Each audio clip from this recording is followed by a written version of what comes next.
Good morning to all. ప్రియులారా, యెహోవా Messiah నందు ఆయన యొక్క కృపలో సంతోషిస్తూ ఆనందిస్తూ అనుదినం కూడా వస్తున్న కృపలో ఆయన లేఖన భాగాలు వింటూ ఆనందంగా సంతోషిస్తున్నారు కదా. ఈ దినం కూడా అనుదిన కృపలో వస్తున్న లేఖన భాగం చూసుకుంటుంటే పేతురు రాసిన మొదటి పత్రిక 4వ అధ్యాయము 8వ వచనంలో ప్రేమ అనేక పాపములను కప్పును.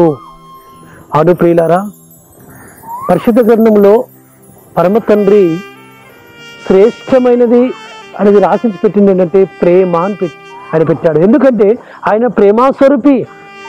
ఆ ప్రేమాస్వరూపి అయిన యెహోవా ఈ యొక్క లోకాన్ని ఎంతో ప్రేమించాడు కాబట్టి ఆయన శరీరధారిగా రక్తమాంసం ధరించుకొని ఈ లోకాన్ని ఖరీదించి ప్రాణం పెట్టాడు. కాబట్టి మనం శత్రువులమై ఉండగానే, మనం దూరస్థులమై ఉండగానే, మనం పాపులమై ఉండగానే ఆయన మనల్ని ప్రేమించి మన కొరకు ఆయన ప్రాణం అర్పించాడు. ఆయన ప్రాణం అర్పించి మనల్ని ఏం చేస్తున్నాడంటే మనల్ని క్షమిస్తున్నాడు.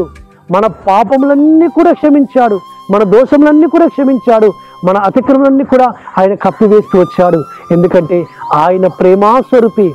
ఆ ప్రేమాస్వరూపిని యెహోవా మెస్సియా ఆయన ఏమంటున్నాడంటే మీరును ఒకరినొకరు ప్రేమించుకోండి, నికటమైన ప్రేమతో ప్రేమించుకోండి, నేను ప్రేమించే ప్రకారము మీరు ఒకరికొకరు ప్రేమించుకోండి అంటున్నాడు. కాబట్టి ఆయన ప్రేమ శాశ్వతమైనది, ఆయన ప్రేమ నిస్వార్థమైనది, ఆయన ప్రేమలో ఏ విధమైన కపటము లేదు.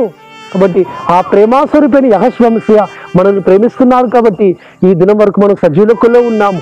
ఆయన ప్రేమిస్తున్నారు కాబట్టి మన పాపములన్నీ కూడా క్షమింపబడుతున్నాయి. ఆయన మనల్ని ప్రేమిస్తున్నారు కాబట్టి, ఆయన మనల్ని కరుణిస్తున్నారు కాబట్టి ఆయన యొక్క కృపలో మనం ఇంతవరకు భద్రపరచబడి కాపాడబడుతుంటున్నాం. కాబట్టి ప్రియులారా, ఆయన యొక్క ప్రేమ కొలతలేనిది, అమితమైనది. అలాంటి శాశ్వతమైన ప్రేమతో, ఆయన నిస్వార్థమైన ప్రేమతో ప్రేమిస్తున్నారు. కాబట్టి ఈ దినం వరకు మనం ఈ స్థితిలో ఉన్నాము. కాబట్టి ప్రియులారా, మనము కూడా ఆ ప్రేమను రుచి చూసిన మనము, ఆ ప్రేమను పొందుకున్న మనము కూడా ఒకరొకరు ప్రేమించుకోవాలని ఆయన ఈ వచనంలో మాట్లాడుతూ వస్తున్నాడు. కాబట్టి సహోదరులారా, మీరు ఒకరొకరు ప్రేమించుకోండి అంటున్నాడు. కాబట్టి ఈ లోకములో ప్రేమే జయిస్తుంది సుమా. కాబట్టి విశ్వాసము, ఈ లోకములో ప్రేమ, ఇవి రెండు మనము ఆయన సన్నిధానంలో కలిగి ఉన్న వారముగా మనం ఉంటే ఆ పరలోకపు తండ్రి మనల్ని ఆయన మహిమ రాజ్యంలోకి, ఆయన ప్రేమ రాజ్యంలోకి మనల్ని ఎంటర్ చేస్తాడు. కాబట్టి ఈ లోకంలో మనము ప్రేమ కలిగి ఉండటమే నేర్చుకోవాలి, ప్రేమించడమే మనము ఈ లోకంలో ఎవరికైనా వచ్చి ఉండాలి సుమా. కాబట్టి ఈ లోకంలో ప్రేమ తప్ప వేరొకటి ఏది లేదు. అటు విధంగా పరమ తండ్రి ప్రేమ మనల్ని సమృద్ధిగా నింపి మనల్ని నడిపించుగాక. ఆమేన్.